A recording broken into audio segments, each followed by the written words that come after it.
Tom Barrack, who chaired former President Donald Trump's 2017 inaugural committee, was arrested yesterday for acting as an agent of the United Arab Emirates without registering as a foreign agent. He's accused of influencing the foreign policy positions of the campaign and administration between April of 2016 and April of 2018. This is according to the Justice Department.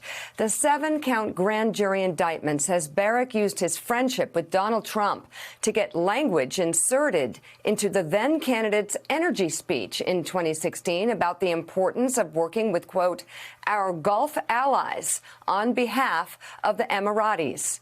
It also says Barrack provided UAE government officials with, quote, sensitive, non-public information about the positions of multiple senior United States government officials with respect to the Qatari blockade conducted by the UAE and other Middle Eastern countries.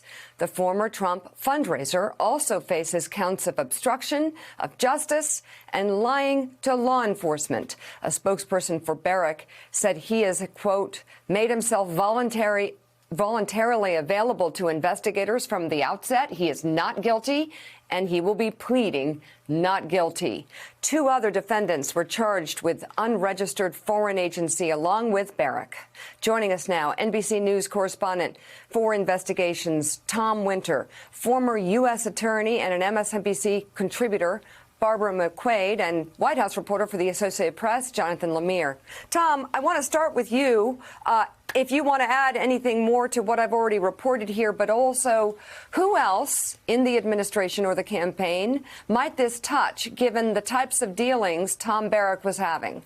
Well, that's a really good question, Mika. And right now, contained within this indictment, there's not a lot of indication of other individuals in the Trump orbit that were involved in this. And in some respects, you can look at this indictment and say, in fact, the president and the Trump administration and the Trump campaign were the victims of this if they were not aware of it. And there's no indication, at least contained in the documents, that they were. But I think the indictment raises some key questions. You've laid out the overt acts or the things that Tom Barrack did in plain English.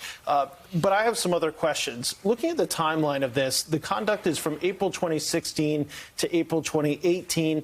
And then on top of that, the FBI interview is in June of 2019. That's over 2 years ago. So why did it take until yesterday for us to hear about this? And why did it take until yesterday for charges to be brought? I think there are some questions that deserve to be asked there, and we are asking them because this seems like a long period of time. Another question I have is why didn't they just file the Foreign Agents Registration Act paperwork? I mean, why not just let us know?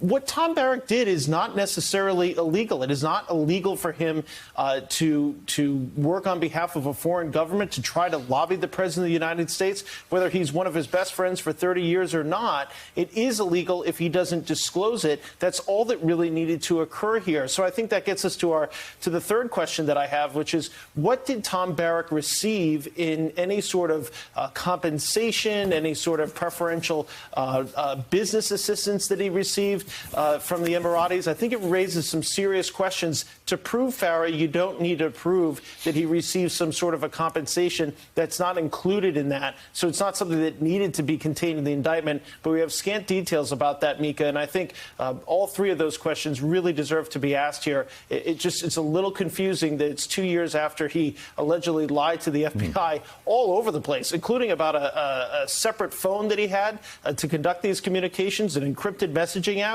that why we're just hearing about it yesterday. So, Barbara, let's just remind people how close Tom Barrack is to Donald Trump. As Tom mentioned, friends for 30 years. Tom Barrack actually spoke on the last night of the 2016 Republican convention. Tom Barrack, Ivanka Trump, and then Donald Trump accepting the nomination. That's where he stands in Donald Trump's life. But as a former federal prosecutor reading through this 7-count indictment, what do you see exactly, to cut to some of Tom's questions, what exactly, sort of in plain language, is Tom Barrack accused of doing here? Well, I think one of the points that's very important here, really, is that this is not a paperwork violation. I know Tom said that he could have filed notification with the Attorney General and been permitted to lobby on behalf of the UAE. That's absolutely right. But there's a reason that people don't register in a situation like that, it's because if he had registered and everyone knew he was acting on behalf of the UAE, he would never have received the access that he got. I mean, some of the allegations are that he had drafts of President Trump's speech on energy and shared it with the UAE government officials, got their edits, and then gave it back to President Trump, that he took credit for getting the UAE omitted from Trump's travel ban in January of 2017. It says that he wrote an op-ed in favorable terms for the UAE because he got input from the UAE, representing these things as his own judgment and opinion, when in fact he was doing it on behalf of a foreign government. And the reason that that is a crime isn't because he made a paperwork error. It's because it permits secret undue influence by a foreign government. And in fact, to Willie's question, he's right. It doesn't, to Tom's question, it does not allege a motive because they're not required to allege a motive. They don't want to make it harder to prove their case than they need to. But there's reporting in the New York Times that his firm was paid $1.5 billion by the UAE and Saudi Arabia. So there's certainly a very powerful financial motive that may be at stake here. The other thing that I see is the potential for cooperation. We know that the Eastern District of New York is also investigating fraud in the Trump inaugural campaign, which Tom Barrett chaired. And so he has the opportunity here to come in and share information with prosecutors about that investigation if he wants to work off some of this time. Barrack, and Trump, reporting has it, grew a little more distant, Tom, during their time while the president was in office. But let's remember, in 2016, 2017, he was rumored to be a potential candidate to even be chief of staff. That shows you how tight they once were. So Barbara sort of hinted at where I wanted to go with you. That's the $64,000 question, as it always is. Anytime we see and learn about an investigation into a Trump associate, and there have been quite a few. What sort of risk does this pose to the former president himself? What do you see there as potential for cooperation? Could Barrack flip? And also, do you think we'll see congressional hearings out of this?